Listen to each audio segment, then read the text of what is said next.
కాంగ్రెస్ ప్రభుత్వం నుంచి ఈ రోజు డిబేట్ లో పాల్గొన్నారు. ఆయన మాట్లాడేటప్పుడు మాకు అవకాశం ఇవ్వాలి. ఈ రోజు గౌరవనీయులు భారత ప్రధాని నరేంద్ర మోదీ గారు ముచ్చటగా 3వసారి హ్యాట్రిక్ కొట్టారంటే కేవలం ఈవీఎంలు, ట్యాంపరింగ్, రిగ్గింగ్లు కాదండి, ప్రజల యొక్క ప్రజా పరిపాలన నిర్ణయాలు. ఈ రోజు భారతీయ జనతా పార్టీ కేవలం 10 సంవత్సరాలు ఎవరు గెలిచినా ప్రజలు అంతిమంగా తీర్పిస్తారు. ఒకటి మీకు అవకాశం వచ్చినప్పుడు మాట్లాడండి. జనతా పార్టీ కేవలం 10 సంవత్సరాలు మాత్రమే పరిపాలించింది. గతంలో ఏబీ వాజ్పేయి గారి తర్వాత 10 సంవత్సరాలు మాత్రమే వరుసగా వచ్చింది. 3వసారి అధికారంలోకి వచ్చింది. 75 సంవత్సరాల పైన కాంగ్రెస్ పార్టీ అధికారంలోకి వస్తే దేశంలో ఉన్నటువంటి వ్యవస్థలన్నిటిని నిర్వీర్యం చేసింది. ఇదే వ్యవస్థల గురించి మాట్లాడుతున్నటువంటి శివలాల్ గారు, ఇందిరాగాంధీ గారు ఎన్ని సంవత్సరాలు ఎన్ని రాష్ట్రాల్లో, దాదాపు 13 నుంచి 15 రాష్ట్రాల్లో రాష్ట్రపతి పరిపాలన విధించలేదా? ఎన్నిసార్లు రాజ్యాంగ సవరణలు చేశారు? ఈ రోజు లౌకికవాదం ముసుగులో ఈ రోజు భారతీయ జనతా పార్టీ కేవలం హిందువుల పక్షాననే ఉంది, హిందుత్వ పార్టీ అని చెప్పేసి ఈ రోజు కేవలం భారతీయ జనతా పార్టీని దూషిస్తున్నారు, ద్వేషిస్తున్నారు. ఈ రోజు ఒకటే చెప్తున్నాం సార్, మహారాష్ట్రలో కూడా ఎందుకు సింగిల్ లార్జెస్ట్ పార్టీగా భారతీయ జనతా పార్టీ అధికారంలోకి ఎందుకు వచ్చిందంటే, ఈ రోజు మహారాష్ట్రలో డెవలప్మెంట్, అర్బన్ డెవలప్మెంట్ కావచ్చు, లేదంటే రకరకాల డెవలప్మెంట్ పరంగా ఏక్నాథ్ షిండే ఎక్కడికైనా వచ్చిండండి. ఏక్నాథ్ షిండే ఎక్కడికైనా వచ్చిండు. ఈ రోజు మీరు అన్నది ఏక్నాథ్ షిండే ఎక్కడికైనా వచ్చిండు. నా పేరు డాక్టర్ శివకుమార్ లాల్, అందరు శివలాల్ అంటుండ్రు. ఓకే, కానీ మీరు ఒక్కసారి ఏక్నాథ్ షిండే ఎక్కడికి తీసుకొచ్చింది బీజేపీ ప్రభుత్వం? డిఫెక్షన్ లా ఒకటి తీసుకొచ్చారు, ఖచ్చితంగా మేము హర్షిస్తున్నాం. ఈ రోజు రాజీవ్ గాంధీ గారిని రాజీవ్ గాంధీని మేము ఈ రోజు అందరం గౌరవిస్తాం. ఎందుకంటే 1985 లో ఇదే యాంటీ డిఫెక్షన్ లా తీసుకొచ్చారు రాజీవ్ గాంధీ గారు. ఫిరాయింపుల చట్టం ప్రకారము ఈ రోజు మహారాష్ట్రలో 2019లో సంక్షోభం వచ్చింది, తర్వాత 2022లో వచ్చింది, 2023లో వచ్చింది. యాంటీ డిఫెక్షన్ లా ప్రకారం 2/3 మెజార్టీ ఉన్నటువంటి ఎమ్మెల్యేలు ఏ పార్టీలైనా విలీనం చేయొచ్చు. అది యాంటీ డిఫెక్షన్ లా ఉండదు. ఈ రోజు ఏక్నాథ్ షిండే గారు అక్కడ కూటమి అంటే ఉద్ధవ్ ఠాక్రే గారు, బాలవ్ ఠాక్రే గారి యొక్క సిద్ధాంతాలకు వ్యతిరేకంగా కాంగ్రెస్ పార్టీతో వెళ్తున్నారు, ఇది ప్రజా ఆమోదయోగ్యం కాదు అని చెప్పేసి ఏక్నాథ్ షిండే గారు 2/3 మెజార్టీ ఎమ్మెల్యేతో ఈ రోజు ఒకటే మాట చెప్పారు. జార్ఖండ్ లో ఎవరైతే జైలుకి పోయినరో వాళ్ళు బీజేపీలోకి వస్తే ఆయన వాషింగ్ పౌడర్ నిర్మాణం ఎక్కడికైనా అయింది అని అడుగుతుండు. యాంకర్ గారు ఇప్పుడు అడుగుతుండ్రు, చెప్పండి. జార్ఖండ్ లో ఎవరైతే ఈయన దోషి అని చెప్పిన వ్యక్తి ఈ రోజు బీజేపీలోకి రాగానే ఆయన మంచి ఎట్లా అయిండు? అంటే మొత్తానికి ఈ రోజు ఇంకోటి పాపిరెడ్డి గారు మీకు ఒక సూటి సవాల్. కాంగ్రెస్ పార్టీలు ఉన్నప్పుడు ఖాళీ ఈడీ కేసులు 300 చిల్లరేనే, కానీ ఈ రోజు బీజేపీ వచ్చిన తర్వాత 5,000 చిల్లర వాళ్ళు ఏదైతే ఈడీ కేసులు ఏదైతే ఉందో సాల్వ్ చేసింది 3%. ఆ 3% 5,000 కేసులలో 3% ఖాళీ ఒక బెనిఫిట్ ఆఫ్ డౌట్ అంటే. భారతీయ జనతా పార్టీ తరఫున మేము స్పష్టంగా ఒకటే మాట్లాడుతున్నాం సార్, చట్టానికి చుట్టాలు ఎవరు లేరు. చట్టం తన పని తాను చేసుకుంటూ పోతుంది. ఈడీ కావచ్చు, సిబిఐ కావచ్చు, మీరు అన్న మాట బీజేపీ క్యాండిడేట్ నేను ఒప్పుకుంటుండొచ్చు, దేశం కోసం ధర్మం కోసం అనే బీజేపీ కాదు ఉన్నది. ఇప్పుడు ఉన్నది నరేంద్ర మోదీ, అమిత్ షా ప్రభుత్వం. వీళ్ళు ఏదైనా చేయడానికి వెనుకపోరు. మొత్తానికి పరిస్థితి అది. చెప్పేది ఒక మాట, చేసేది ఒక మాట. ఇదే నరేంద్ర మోదీ కాలాధన్ లాయింగే అన్నాడు. ఒక్కొక్కరు అకౌంట్ లో 15,000 రూపాయలు వేస్తాను, 15 లక్షల రూపాయలు వేస్తాను. జీరో బ్యాలెన్స్ అకౌంట్ తెరిపించిండు. ఎక్కడ పోయింది జీరో బ్యాలెన్స్ అకౌంట్ లో? ఎంతమందిని తెరిపించిండు?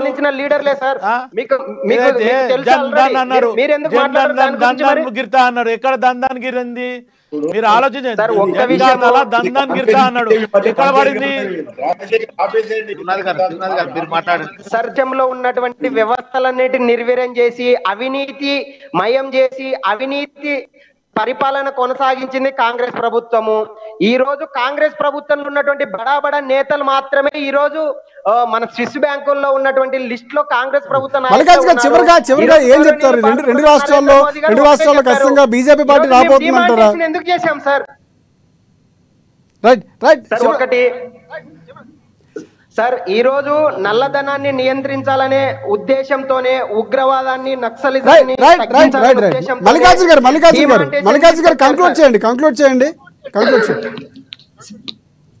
శివలాల్ గారు చెప్పిన వాటికి ప్రతిదానికి నేను ఎక్స్ప్లెయిన్ చేస్తున్నా సార్. దేశంలో పాకిస్తాన్ ప్రేరిత ఉగ్రవాదాన్ని, బ్లాక్ మనీని అరికట్టడం కోసం డిజిటల్ మానిటేషన్ తీసుకొచ్చారు.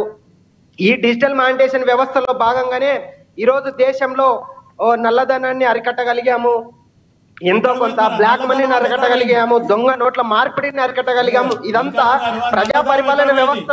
కానీ ఒకటే మల్లికార్జున గారు, పూర్తిగా పరిస్థితులు బీజేపీ పార్టీకి అనుకూలంగా మీరు 400 సీట్లు అన్నారు, కానీ 400 వచ్చినటువంటి పరిస్థితి లేదు. మీరు ఎలియన్స్ తో మళ్ళీ సో ఇక్కడ ఇంకొకటి ప్రధానంగా 2 రాష్ట్రాలకు సంబంధించి ఎలాంటి ఫలితాలు రాబోతున్నాయని మీరు ఆశిస్తున్నారు? చివరిగా చెప్పండి, కంక్లూడ్ చేయండి, సమయం తక్కువ ఉంది మనకి. సార్ ఖచ్చితంగా శివలాల్ గారు, ఒక సెకండ్. ఈ రోజు మహారాష్ట్రలో దాదాపు 288 సీట్స్ లో మెజారిటీ రావాలంటే దాదాపు 145 రావాలి.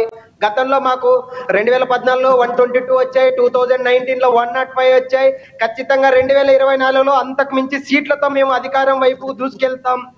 అదే విధంగా జార్ఖండ్ తీసుకుంటే దాదాపు 81 సీట్లతో 41 సీట్లు మెజారిటీ రావాలి. గతంలో 2014లో చూసుకుంటే మాకు 37 సీట్లతో రఘుబర్ దేశ్ గారు ముఖ్యమంత్రులుగా ఉన్నారు. 2019లో మాకు వచ్చిన సీట్లు 25, అదే జేఎంఎంకి వచ్చిన సీట్లు 35, కేవలం 5 సీట్లు మాత్రమే తేడా. ఖచ్చితంగా 2024లో జార్ఖండ్ లో కూడా మాకు సీట్లు ఖచ్చితంగా పెరుగుతాయి. ఖచ్చితంగా జార్ఖండ్ మహారాష్ట్రలో మేము ఖచ్చితంగా అధికారం వైపుగా అడుగులు వేస్తాం సార్. రైట్ పాపిరెడ్డి గారు చెప్పండి.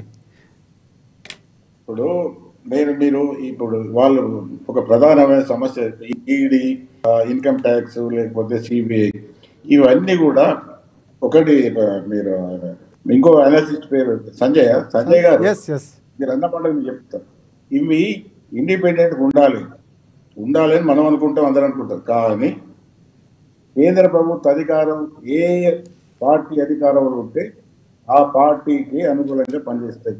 అది ఇందిరాగాంధీ ఇప్పుడు ఎందుకు ఎంటరావరం పీకేయలేదా? మనం చూసినాం కదా, మన అందరి ముందర ఎంటరావరం పీకేషన్ కనబడతారు కదా. గవర్నర్ పట్టేసుకున్నది గవర్నర్, ఒక సెంట్రల్ గవర్నమెంట్ ఏజెంట్, గవర్నర్ పట్టుకొని తీసేసింది. అంటే నేను ఇక్కడ కాంగ్రెస్ బీజేపీ అంటలేదు, కేంద్ర ప్రభుత్వంలో ఏ పార్టీ అధికారం, ఇది మనం అనలిస్ట్ గా మాట్లాడాలి. శివలాల్ యాదవ్ ఇంకో పిల్లగాడు మల్లికార్జున మాట్లాడింది మనకు సంబంధం లేదు.